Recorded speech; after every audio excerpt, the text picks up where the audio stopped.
we're really excited to be launching this new series of webinars focusing on social enterprise. The hope is that these webinars will offer presentations on topics that are really relevant to social innovators and entrepreneurs, and to offer resources to folks within the church and beyond who are looking at getting new initiatives off the ground.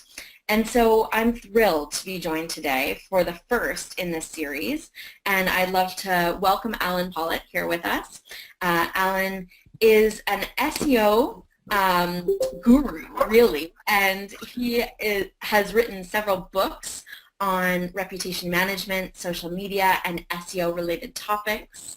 Over the years, Alan has helped over 1,000 businesses to get to the top of the organic search results.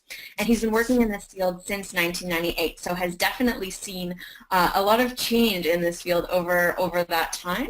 And so I'm thrilled to welcome him here today, and he's going to tell us a bit about where SEO is at today, and what search engine optimization means for those of us looking to work in new fields and to get ideas off the ground and to communicate to the best that we can.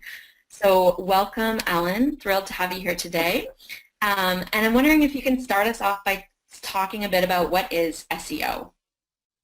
So thanks for having me, Lauren. Just to give a brief understanding of SEO, it stands for Search Engine Optimization. And what that means is getting your site to the top of the Google ranking. So a lot of people think that you just pay to get to the top, but it's really not about paying. It's about making your site the most attractive site in terms of the way the search engines see it, so that it ranks at the top. And search engine optimization means, in that respect, understanding what the search engines like, so they will see your site as being the best site in the world for whatever keyword. And each site is actually, what people don't understand is every site in the world is ranked #1 for some keyword. It might be the craziest keyword in the world, but it's some keyword. So every site is ranked for something.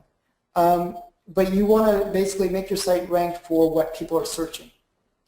And that's what people don't understand, that you're really trying to make your site speak in the language of what people are what users are looking for. So if I always like to ask this question to an audience. You can be my audience. We'll pretend on this. But which do you think gets more searches? Real estate Toronto or Toronto real estate? Okay. So it says it's the same thing, but in terms of the search engines, it's two very different things. So if you, the number of searches that happen for real estate Toronto is less than what happens for Toronto real estate. And actually, if you went back five years ago, it was the other way around. So it's always changing. People's search patterns actually change. And now what's happening is with mobile, people's search patterns are even changing more, because they're now going to Siri and they're saying, where do I get Toronto real estate? So now the search is becoming this weird question, and Google is actually developing technology to basically understand the questions that people are asking to their smartphones in order to provide a search result. So that's where search is going, and that's where it's sort of the basic idea of search, that it's all about keywords that are being used and making your site the best for those keywords.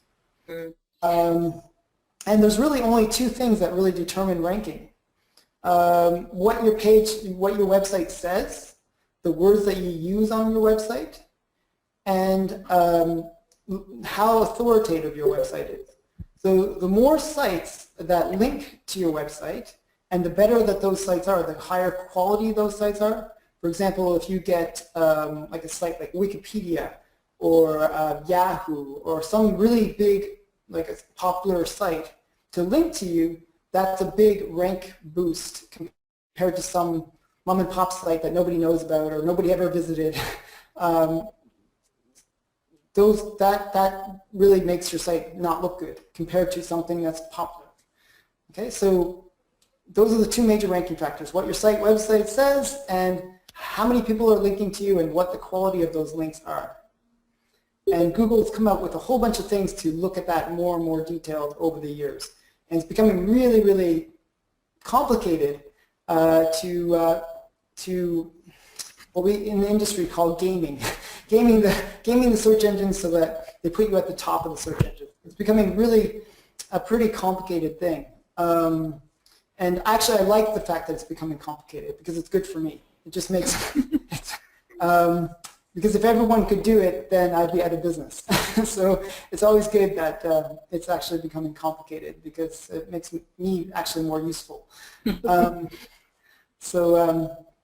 Yeah, that's the nutshell of what SEO is.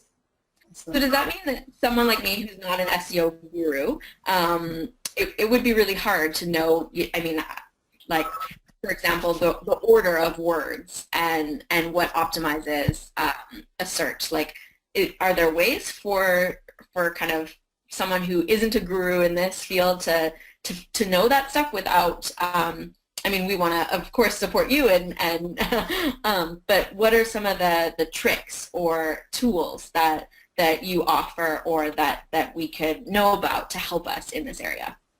Okay, so the great thing about me is I came from a small business background, so if you've ever been in that situation where you're a small business, you realize that every penny counts. So you basically don't try to spend any pennies because you're constantly poor. So I come from that background. So whenever I try to do anything, I always try to find the most economic way of doing it. And with SEO, there's ways that anyone can do it, at least on a very basic level. And one of the tools that I use to try to find out what keywords people use when they're searching for whatever it is that I'm trying to rank for is actually Google itself. And I'll give you two tools that Google gives that that people might not realize, but actually give very good understanding into what people search. The first tool is Google itself. If you go to google.com and you start typing in, like let's say you're, like I always like the real estate keyword because I've optimized about 1,000 sites within the real estate field. So if you start typing in like Toronto and then real, then what's going to happen is after that Toronto real, Google's going to suggest what you should be typing next. It's going to start saying real estate agents, realtors. It's going to give you all those options as suggested search. Now the way that that is determined is based on search activity or search volume. So past searches, how many people type that in, determines how those keywords are ranked within the suggested results. So if you start typing it in and you see that the #1 suggested result is Toronto real estate, and then the #2 one is Toronto real estate agents, then you can say, well, hey, maybe I should target those words or say those words within my website. Okay, so that's the first thing. That's pretty easy. Yeah. And you can quickly see, like, well, you just, whatever it is, whatever industry you're in, you just start typing it out, just a little bit of it, and then let Google suggest the keywords for you. So you don't even have to think. You just let Google do the thinking for you. But if you want to take that one step further and you really know the numbers, how many people actually search that keyword, what you can do is go to Google's keyword planner. So you go to Google, type in keyword planner, and it'll give you a link to their AdWords, like where you can buy AdWords. You're not going to buy AdWords. Don't spend money. Like, we're trying to save money. But, okay. But the tool will tell you the exact, because they want to sell AdWords, they want to tell you what people are searching and how many people are searching for it, because they want you to bid on those keywords. Okay, so you can pay money and you can rank at the top of Google. But you don't need to pay because you can get the organic rankings, which are the rankings below the paid ones. And you're just using this information that Google is giving away for free to understand what keywords to target so that you can write your website the correct way to speak in the language the search engine is looking for when it decides whether or not your site is relevant. So for example, if you write a site and it's about cats, and nowhere on that page you mention the word cats, well, you're probably not going to rank for it. You know, if you talk about dogs all the time, why would Google rank you for cats? So with the keyword tool, you can figure out how people type in the word cat. Do they type in kitten? Do they type in old cat, young cat, fat cat? How do they use the word cat? And with that, you can basically see the number of searches that happen, and you can even see the level of competition. How many people are competing for that keyword? So what I do is, if I'm like have no budget, have very little time to work on a keyword, what I'll do is I'll look for a keyword that has a lot of searches but is low competition. So that what I know is that not many people are going to try to outrank me, and it's going to be one of those cases where I can rank pretty easily. Okay. So in that case, it's about keeping yourself closer to the top. Yeah, yeah. So just so you know, like if you're in the top 1, 2, 3 positions, you get about 2 times more traffic, more visitors to your website than if you're in the number 4, 5, 6 positions. Just being that much higher ranked makes a huge difference. I had one client, they would get about 1,500 visitors a month, okay, from just this one keyword. One keyword was driving 90% of their traffic. Okay, it was a site geared towards women, and the keyword that they were getting all this traffic from was how to attract a man. That was the keyword. Okay, they were giving tips to women about how to get men. It's a very interesting website, interesting client. So they were ranked number 10 for that keyword. And their site really wasn't optimized for that keyword. It mentioned it a couple times. It didn't really, really strongly talk about that keyword. So we optimized it because we saw that there was a lot of searches for it, and they could just tweak a few things and they could get the rankings for it. Well, what happened was we did that, and they ranked number 1 for that keyword. Okay?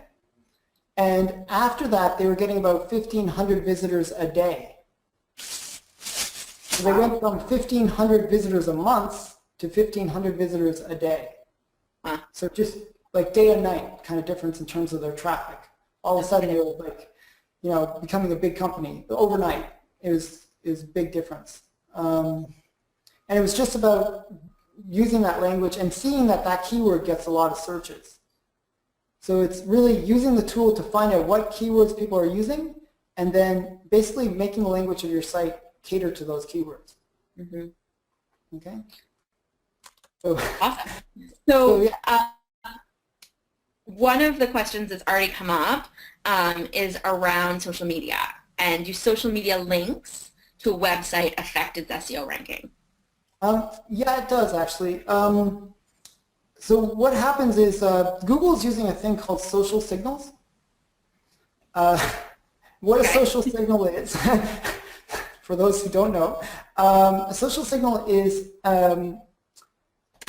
something like, let's say you tweet out something, and people, that tweet has like a link to your website. Well, that's seen as a social signal. It's basically like saying somebody out there is talking about this website, and therefore it must be a good website. That's no different than a link, actually. People think that social media is somehow different than everything else. Well, it's very similar. There's still links. This is a link pointing to your website. And as I said before, links are part of what Google uses to determine rankings. Okay. So a social link is no different from any other link. It's still a link pointing to your website and can build your rankings, as long as Google can index those links. So for example, a link on a Facebook profile, sometimes Google can't index. It depends on what your settings are within Facebook. Some social sites are only accessible if you log in, and those links don't help ranking. Google has to find the link in order to know that it's there and give you the benefit of it. Okay, if that makes sense. So how would we be able to tell, for example, through our Facebook page, if our settings are configured to allow that? Usually what I recommend is actually for Facebook, what you do is you create what's called a Facebook fan page or business page. And what you can do is you write some kind of intro or some kind of thing, like a post, and then what you do is you copy that post into Google and do a search for that specific text to make sure that Google is indexing your blog or in this case, your Facebook fan page. Okay. In your settings, usually you can set it to be public whenever, or private. Make sure everything is public. It's pretty obvious. If you make it private, obviously the search engines don't see it. Yeah. It's simple that way. Jim is wondering, does the keyword should it be in your URL or on an opening, like in the opening words on your page? Everywhere. So both. So in your URL, used to have huge benefit. Like if you made your site torontorealestate.com, you were somehow #1 for that. It was just, you just buy the right domain name and you're ranked really well. Google, every so often it goes back to letting that happen, but then it changes its mind. It keeps on switching whether or not it's going to, lets that be a major factor or a minor factor. It sort of changes the weights that it applies to it. However, let's say you have a website, bobsmith.com, and you still want to rank for that keyword. You can make your page bobsmith.com/Toronto Real Estate. Okay? Huh. Right. And then Google will actually see the keywords in the URL and give them some credit. And it does boost the ranking for that page. Okay? As I said, it used to be a big benefit, but now it's kind of a medium benefit. There was an update called the Lance update where it made it like a crazy high benefit. Or the Vince update, sorry, I almost said the wrong update. The Vince update, where what it was saying is if your company is XYZ company, you should rank for the word XYZ company. Okay? And in doing that, they actually started making the URL very, very important. Since that, though, that was like many years ago, they've kind of dialed that back down because they realized that people were just buying domain names just to rank. And so there's always the balance with Google. They keep on trying things and turning up the knob and turning down the knob, and it's just the way Google is. Yeah. So, but it's always good to have it in every part. So if you can put it in the URL, you put it in the first piece of text, you put it wherever you can, the keyword, that's always a benefit. Okay? So you try to get it in all places. I hope that helps answer his question. Yeah, so hopefully that helped there, Jim. Alan,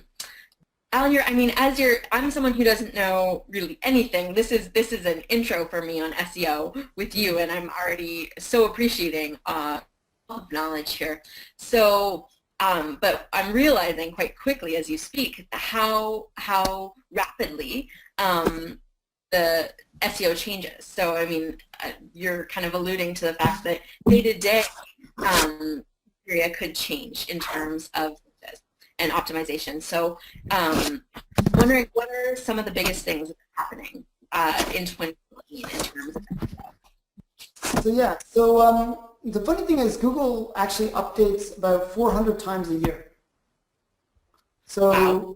Things change very rapidly, daily. Most people don't hear about most of those updates. As I said, it's really more them just playing with some kind of knob where they decide, oh, this is more valuable today, it's not so valuable the next day. They play with what's called the algorithm and the weights that are assigned. But the big things that are happening right now is Google is coming out with a couple major updates, or it actually has already come out with these updates. One of them was Panda, and another was Penguin, and they had another one called Pigeon. So it's all animals. The Google Zoo basically is coming your way. And each of these updates have major effects. So for example, the Panda update, which looked at how good is your content, like the text that's on your website. Is it your own text? Did you copy it from somebody else? Well, that update affected about 20% of all websites. So basically, 20% of all the web disappeared overnight. Wow. So yeah, it was pretty major. And businesses, basically, some businesses that were these huge businesses went out of business as a result. And it was just on the whim of Google. And it was actually kind of... Would a business know that based on this update, it's forcing them to be obsolete, basically? Not just obsolete, but Google is sort of like God in terms of the internet. It's the gatekeeper. Yeah. Most sites get about 60% of their traffic from Google. So 60% of all your visitors come from Google. So if Google all of a sudden says, we don't like you, well, then you're basically out of luck. You're out of business. Yeah. And that's really the power that Google has. So the Panda update actually was kind of super evil. I'm always telling people Google is very evil company. What happened was Google wanted to prevent companies that were, what they were doing was using what's called scraping. Okay, what's that? Okay. Scraping is when you go out and you find good information. Like let's say I want to create a site all about cats. And what I do is I send out this scraper and it'll find articles all about cats, the best articles, all about cats. It'll find pictures about cats. It'll find videos about cats. And it'll build a website based on that information. Okay? And it'll be a very useful site because it's going to get all the best stuff. But it's not my stuff. I didn't create any of that stuff. It's just, it collected it all. Okay? That's what a scraper does. Okay? And Google didn't like that kind of site because it said, well, this is not their own content. It's taking away from the sites that actually produce that information. It's, it's not fair. Okay? So then it came out with what was called the Panda update that looked at that and said, basically, this is no longer acceptable. You can't do this anymore. Okay? So any scraping sites pretty much died after that. Like a lot of them got killed from that update. However, the funny thing was, the very next month, Google launched what's called Knowledge Graph. And if you go to Google now and type in Albert Einstein, you'll see what Knowledge Graph is. It's a scrape. It's basically scraping Wikipedia and any other site that talks about Albert Einstein and then makes a thing on the right-hand side of the screen talk about Albert Einstein. It gives like a short bio, gives links. Well, that's what a scrape is. So Google basically penalized everyone else for doing what it then did. Right. So it's pretty, I don't know, I find that very hypocritical. So fortunately, I didn't have any scrape sites, but yeah, it's the way Google is. Google makes the rules, and it never follows its rules, but it it makes the rules. So that's one of the big updates. The big thing that's coming out now is RankBrain. That's the one that's for 2016. RankBrain is adding one thing more to Google, which is a brain, and saying, hey, let's add some artificial intelligence to the game and try to understand how the language that's being used in a website and apply artificial intelligence to it to figure out if somebody's searching for this, is the website, even though it might not mention that word, talking about it anyways. So it's trying to understand the language of a website. and then artificially understand whether or not somebody would like the website based on what it's saying. Right. And Google actually did a bunch of experiments so that it's getting better and better. It's like one of those artificial intelligences usually learn.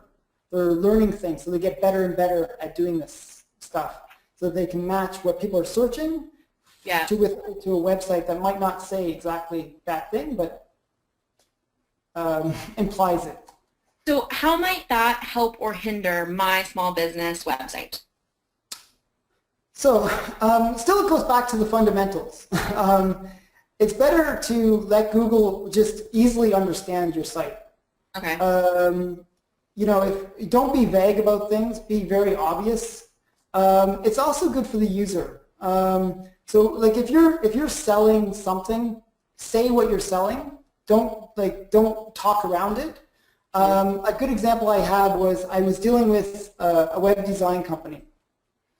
And this company, they did only high-end websites, so $50,000 plus kind of websites. And they really wanted to cater to that high-end, you know, really posh website, okay, and that they would build. So they didn't want to say web design. They never, on their whole entire web design website, they never mentioned the word web design because that's too below them. They can't talk about web design. We don't do web design. We do innovation. We do creativity, we do all these other things that they were talking about, but they never mentioned the word web design. So in terms of the search engines, well, that site was totally not relevant. Right. And in terms of the user, people coming into the website, well, they would see this site and it was talking about innovation, creativity, all this wonderful stuff, but it wasn't obvious to them that the website was about web design. Like, I'm coming here to your website because I'm looking for a web design company. Why don't you say the word web design company? You know, it seems pretty obvious, but that's the biggest mistake that people make is that they don't speak in the right language. Okay, so you know, just adding that language to your website can make a difference not only to the search engine but to the users coming to your website. There's the rule of thumb, and it used to be the 8-second rule, and now it's the 6-second rule because people are more impatient. And the way the rule is that you have 8 seconds, well now 6 seconds, to convince the people that are coming into your website that your website is relevant to what they are looking for. And if they don't find your website good, they will leave because there's a billion other websites that they can visit. So you have that very short amount of time to convince the person that they're in the right place. So if they're looking for web design, you better make it front and center that that's what you do. Right. Because if you don't say it, you're going to lose those people. Okay? So as a small business person, always say what you do. And another thing that small businesses have to remember is not only say what you do, but say where you do it. It's really competitive. Like if I wanted to target the word real estate, well, I'm competing with every single market in the world, right? There's lots of real estate in the world. It's a big place, relatively big place. So you're basically competing with that whole world. Well, unless you really sell the whole planet, you should really focus on where you are. So what you have to do is say, hey, I'm a Toronto real estate agent, or I'm a Richmond Hill real estate agent, where you're focusing on the location, and very specific location, because you know you want to rank for that keyword. You want to target that local search, because what's going to happen is when people search, they're not going to type in they're not going to type in real estate. They're going to say, well, I don't want to buy a home in the world. I want to buy a home in my neighborhood. I want to find something. So when you target your words, always think about your location, because you're serving a local. Most companies target a local, like consumer, like a local buyer or seller or whatever. So you always should mention where you're willing to work within your website and tie that into the keyword, because that'll make a huge difference. So I mean, much of what you're saying feels like basic communications tips, right? Like be clear, be as explicit as you can. So in addition to what you do and where you are there some other kind of tips or tricks that I might not think of as quite as obvious, maybe, like that some other things that should be included or could be included to help? Sure. So I'm going to give you this SEO secrets right now. Okay, great. And so keep your ears extra open for this. So the way I always look at a website is top down. And when I say that, I open up the website in my whatever, Firefox or Internet Explorer. I recommend using Firefox for this example, but if you use something else, that's fine. That? Firefox just shows one piece of information that the others don't. It shows the title meta tag. The title meta tag is what you see at the very top of your browser, where it says IE, and then it shows like some title, page title. Well, that's called the title meta tag. Okay, it's very important in terms of SEO ranking. Okay? And so Firefox, what? I think Firefox is the only browser that includes that. Most of them have it set where it's off. Okay. Just Firefox leaves it on, so it's better to use Firefox, I find, for this example. So one of the first things I look at whenever I look at how the words are used is the word being used in the title meta tag? So if it doesn't say it in the title meta tag, it's not really targeting it. It's sort of like a book, buying a book, and the book, you're looking for a book on how to fish, and it never says how to fish on the book cover. Well, it's better if it says how to fish, okay? So the same goes for your website pages. Each page should have a title meta tag that reflects what's going to be said on the page, okay? So that's the first thing. The second thing is what's called an H1 tag, okay? H1 means heading 1 in HTML. It basically is a large piece of text that goes across the page, and it can be styled so you can make it look small, even though it is for the search engines it appears very big. Okay. And when Google looks at big text, it says, well, this person is screaming that this is what they're about. So maybe, probably this is what they're about, because you're saying it in big all caps basically, then you must be talking about that. Right. Your site must be really relevant to that keyword. So H1 is very, very important. It has a big ranking boost. So title meta. That helps you scream. That helps you scream, yeah. Basically, it's like screaming out to the search engines, please rank me for this keyword. Okay. So that's the first two things. The next thing is a URL is in there as well. Try to have it within your URL, just like they asked. The other thing is now, how does it appear in your navigation? So your navigation is the links between your website pages. Okay. Well, if you use the keyword within those links, and remember how I said links are very important? Well, links within your website are also very important because Google sees those as separate pages and each linking to each other.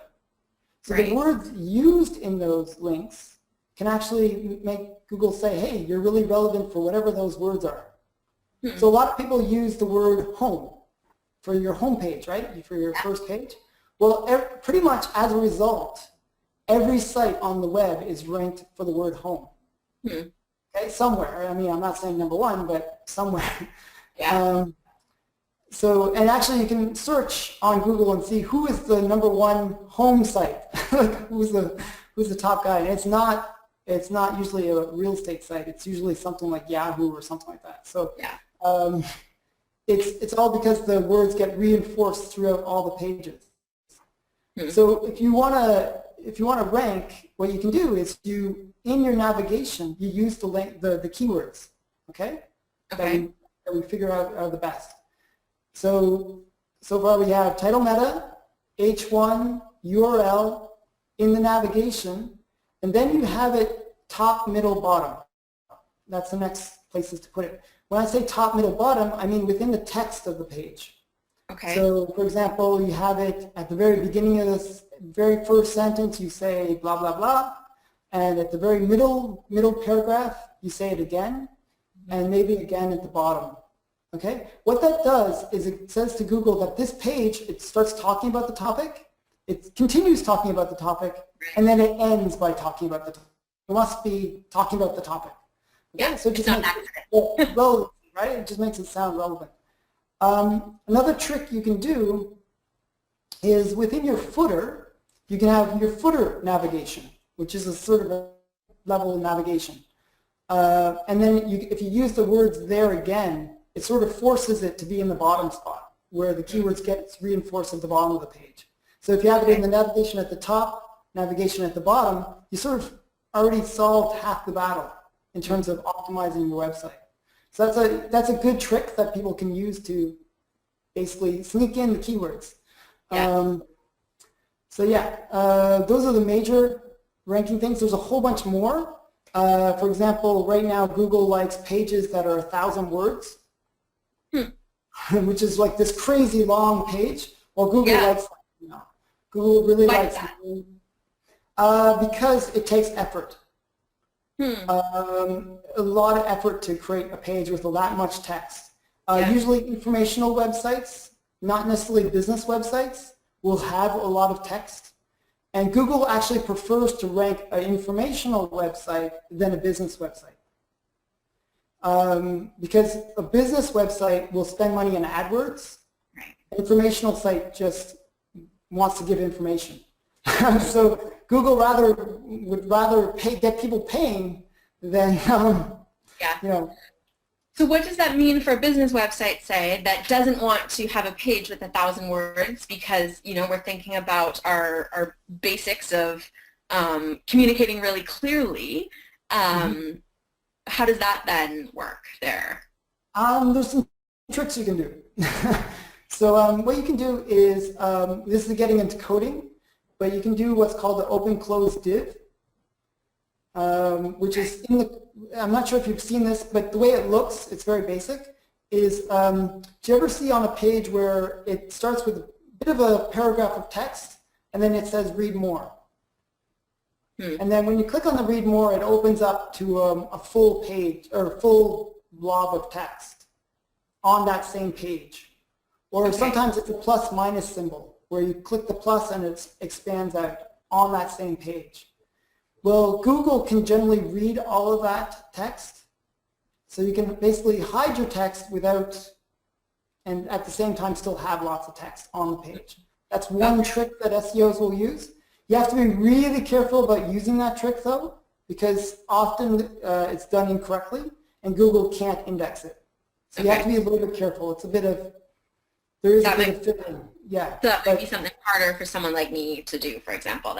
Yeah, I wouldn't recommend the basic person do that, but it's better just to have a very rich page, which means lots of text. Video is really important nowadays. Images are important.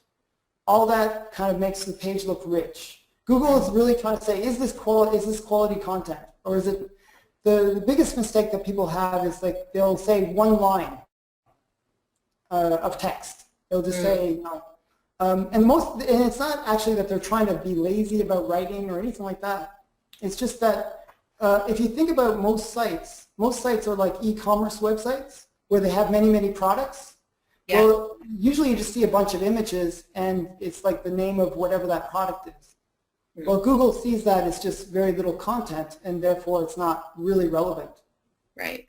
So that's the problem with it. So how do you get around that? Well, you try to incorporate text where you can. Okay. So how do images and video help with optimization? Like how does that get categorized? Okay, so here's a cool thing about video. Do you know what the number 2 search engine in the world is? The number 2. Number 1 is Google. Who's number 2? Just take a guess. Yahoo. What? No. Keep on guessing. Okay, someone help me. Anyone want to guess? YouTube. Yes, that's it. Amy, good job. Number 2. search engine is YouTube. Who owns YouTube? Google. Google. So Google owns the #1 and the #2 search engine. Okay. So if you use video, especially video that's being used on YouTube within your website, Google likes that because you're basically saying, hey Google, here's a little video that I have from your site. You know, right. Google likes when you use its own thing. So what I do, and you can test this. I'm not only the SEO guru, I'm the reputation management guru. Okay, and I have it's a very bad video, but you'll see it makes sense. If you type in reputation management guru, I'm usually #1 in the world. Okay. On Google, Bing, everywhere. Because what I did was I took a YouTube video and basically embedded that video into my website. And what that does is when you link the video to your website, like in YouTube, you can actually do that. You can create a link from the video to the website, okay? Right. And then you embed that video again on the website. Well, what happens is Google says, okay, there's this big link from a very trusted site, which is YouTube, and it's pointing to this web page that's about whatever that topic is, okay? Well, Google will give huge rank boost to that, huge. Basically, within 3 days, I was #1 in the world for just doing that one trick, taking a video, linking to a page. Okay. So it's a very powerful trick. It's one that I truly recommend. That if you're going to do any keywords, you try to have a video that corresponds to them. Yeah. Google can actually index the video. So it actually can understand what words were used inside the video. So I'm an SEO guru. I'm an SEO guru. So this video now will be better ranking for the word SEO guru because I mentioned it like 5 times just now. Okay? So just by doing that, you can actually have the video being interpreted by Google for those keywords because it's indexing the words used inside the video. And you can actually see this, if you don't believe me, that it's understanding what's being said in the video. Look at Google's closed captioning. It's actually created via indexing the video and actually coming up with what is being said inside the video. So Google actually reads it all, understands it all, and then creates a closed captioning based on what was said in the video. It's about 98% correct. So sometimes you get some really weird closed captioning, but for the most part, it's pretty accurate. Cool. So, yeah, so video, very important. And is there something similar with images? With images, it's a little different. Images help if you name the file with the right keyword. If you, like, for example, keyword.jpg is a good name for a file. If you give it an alt tag with the right keywords, if you write around it, like the words used, the language used around the image or close within the code, will also make you more relevant for that keyword. But what happens, the big thing that you'll get from images is you'll rank in Google image search. So if you go to Google and you click on the images tab, you can see what sites are the most relevant for a picture, okay? Well, I had one client and they were ranked for, I forget what it was, but it was it was just a one word that people just happened to search a lot for. And they were getting most of their traffic from Google image search. Okay, it was just a weird thing, and they didn't know why. And I had to actually figure it out because it was very strange that they were ranking for this one image. It just happens that it was driving a lot of traffic to them. So with optimization, it's all about getting traffic. So you're trying to get traffic from video, you're trying to get traffic from your text, you're trying to get traffic from your images. Everything that can drive traffic to your website, well, that's what you want. So take advantage of your images by labeling them correctly, by giving them alt tags, which are alternative text that if people have a really old browser, an alternative text would basically allow people that don't have like a browser that can see images to show what that image would have been. It will say, this is a fluffy kitten picture. Okay, it will say that instead of, showing a picture of the fluffy kitten. I'm not sure why I'm obsessed with cats today, but real estate. yeah, cats and real estate, that's all the internet. So yeah, cats are actually #1 on YouTube too, so I believe that. yeah, so throw in a cat into your video if you're going to do it, just for me. So yeah. Awesome. Yeah. So Jim has a question related to language, I guess. So Jim says, many people understand and desire wholeness. Our church is in the wholeness business, but many people don't understand that about churches. Could you lead a keyword use of wholeness and keep people at a church website for more than 6 seconds? Is his question. So around kind of language and maybe if you understand your church or organization or business in a certain way that might not be immediately obvious. The traditional. Okay, so yes and no. I'll say that right off the beginning. It's what people try to do is they try to force people to think a certain way, okay, or change the way people are thinking. That's not a good way to do it. It's better to embrace the way people are already thinking when you're dealing with optimization and also just dealing with the visitors that are coming to your website.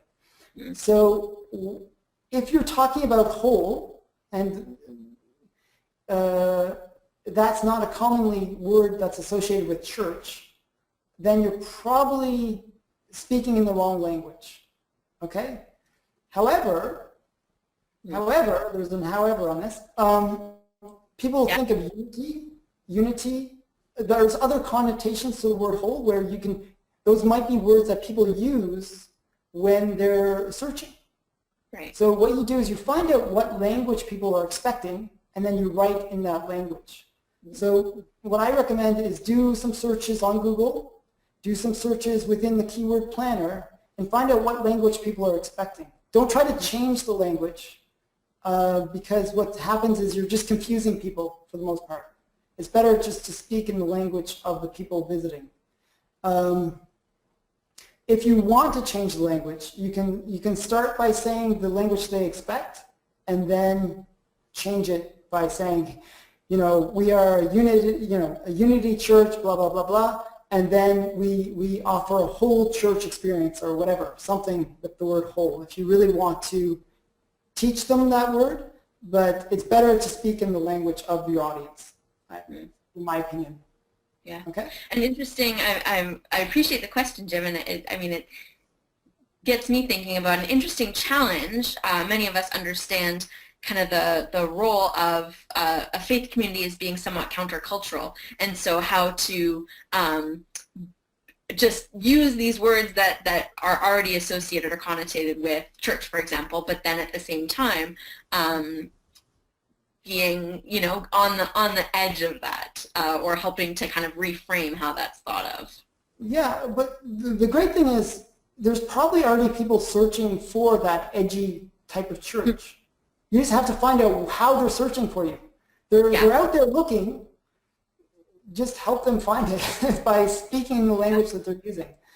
And it could be very different language than what you expect. That's why you do the keyword research, find out how they're searching for you, and then basically say what they're looking for.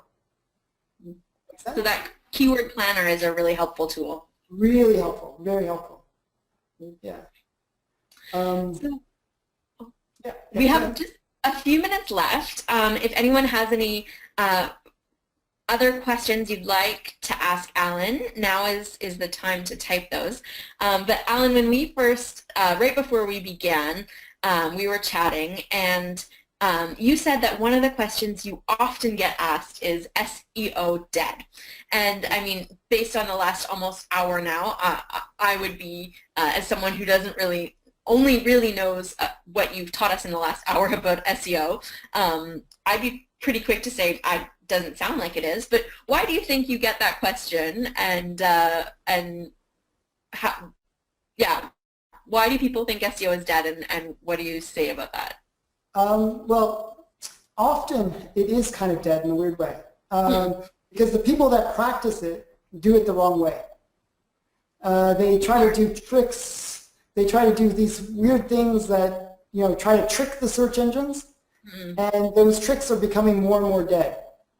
So what happens is those people that used to use those tricks then complain, oh, SEO is dead because I can't cheat my way to the top. So it happens a lot, and it also happens where Google is always cracking down on people like myself, the good people like myself. And it makes it very challenging. So when people get challenged, they say, oh, it's just not working anymore, rather than trying to figure it out. So as long as there's a search engine, there will always be a space for SEO, because a search engine has to use something to decide what's the best site or what's the worst site. Right. So as long as there's just something that's deciding that, all optimization is making your site the best site. So it's not dead, but a lot of people think it's dead. Wrongly think it's dead. Yeah. Yeah. It sounds like confusing dead with being very rapidly changing. Yes, that's true. Yeah. So Bill is wondering, do websites designed for mobile first truly rank higher? Okay, so there was an update called Mobigeddon, okay? Mobilegeddon, which is like, they loved coming up with these funny names. So Mobigeddon was about making sites mobile friendly. And usually when Google does an update, they don't tell anybody. It's like all secret. Like, we never know what's going to happen, and then it's like a storm that hits and everyone dies, and it's just this crazy event. Okay, that's the way most updates happen, because it's like your business is doing really well, it's #1, and the next day you're like, where's my website? What's going on? Like, you're dead. So that's normally the way updates happen. So it's very scary when Google updates, okay? These big updates. With Mobigeddon, Google announced it. It actually said months in advance, we're going to do this big update for mobile. And if your site's not mobile friendly, well, you're dead. you're totally going to, okay? This happened last year, but, about a year ago. And what happened was everyone was turning their sites into mobile friendly sites. As many people as they could were converting their sites to mobile friendly, because they were worried about suffering the wrath of Google, okay? However, when the update actually happened, nothing happened. It was like the most weak update of all times. It was like, it really didn't change much. The rankings didn't really change much. There wasn't really as much of an impact as some of these other updates that Google didn't announce. What the update was supposed to do was, when you're searching on a mobile device, the sites that are mobile friendly would rank better than the sites that were not mobile friendly. Okay? That's what the update was supposed to do. Yeah. For the most part, it didn't really do that, but what I think happened was Google realized that you can't force the whole entire web to become mobile friendly, even if you give them a couple months notice. So it had to be realistic. So it basically turned down the knob on that one, where it basically said, it's important, but it's not going to affect you where your site will be invisible. Okay? Right. So, but since then, it's gradually turning that knob up. So it's gradually becoming more and more of a thing. And it's always best to be as compliant as possible. Right. So make your site mobile friendly if it isn't already. You'll have a bit of an advantage if it's mobile friendly. And when you make your site mobile friendly, it's not just about using a responsive design or something like that where it changes based on the mobile or non-mobile version. It's also about speaking in the language of mobile devices. So as I said, people are speaking in the way that a mobile would work, which is using the question kind of language. If you speak within that, where people are typing in a question, then you're going to do better, especially on the mobile search. Okay, so it's about the language as well as the design. Okay? Awesome, thank you. We just have 3 minutes left, so one last question here from Bill. Does good page structure matter beyond just using an H1? Yes. So a couple things that really matter are site speed, which is how fast the page loads, and how good the code is as well. So a couple things you check would be site speed. You check what's called W3C, W and 3, wait, W3C. I'm trying. What's that? Yeah, W3C is it's a standard, a code for codes and standards for coding for HTML. Okay. So basically, if your site is coded incorrectly, Google hates that. It actually wants clean sites because when a website crawler, which is a search engine, comes into your website and it's coded incorrectly, it kind of messes up the crawler. It gets confused. It has problems. So if you can make your site coded very according to the guidelines of W3C, it's much better than having a site that might break a lot of the coding conventions. Okay? So the page structure really does matter in that respect. Another thing that is very interesting, there was an update, I forgot the update's name, but I think it was, I can't remember the name, but it was an update related to ads on the page. And basically, if you have a whole bunch of ads at the top of your page, and then your text is very low on the page, maybe even below the fold, Google will give you a rank, and basically it will lower your ranking. If your text is near the top of the page, you'll get a rank boost. So the structure of how the page is laid out in terms of images and text really makes a difference in terms of the ranking. Okay. I actually had one client, and it was like almost like looking at an off-on switch, where basically they put an ad at the top, and their site was nowhere to be found. They removed the ad, moved it to the side, and all of a sudden they were number one again. It was the weirdest thing. So these updates can be fairly serious if you are not aware of them, and you don't adjust accordingly. So. And is there a way for someone like me to be aware of these updates? Yeah, there's a site called Webmaster World, Webmaster and World, and Search Engine Land. Those are like the sites where really a lot of the news is being talked about in terms of what's changing within the search engine space. My website is also good. I have a blog where I talk about a lot of these things. You can read my blog. It's all free. You can send me money, but it's free. And you can read about all this stuff. I try to, be pretty open about what you need to do. Because again, I do come from that small business background, and I know the challenges of a small business, that you have no money, and any advice is good advice because you're basically, looking for help. Awesome. Awesome.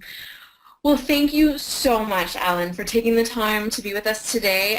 It has been an amazingly jam-packed hour. I have learned so much. I'm sure everyone else has as well. Thank you to those of you who have participated live today for your questions, for your engagement, and I know there will be many, many more who will tune into this webinar after the fact, and just so appreciate all of the resources and tips that you've given us, Alan.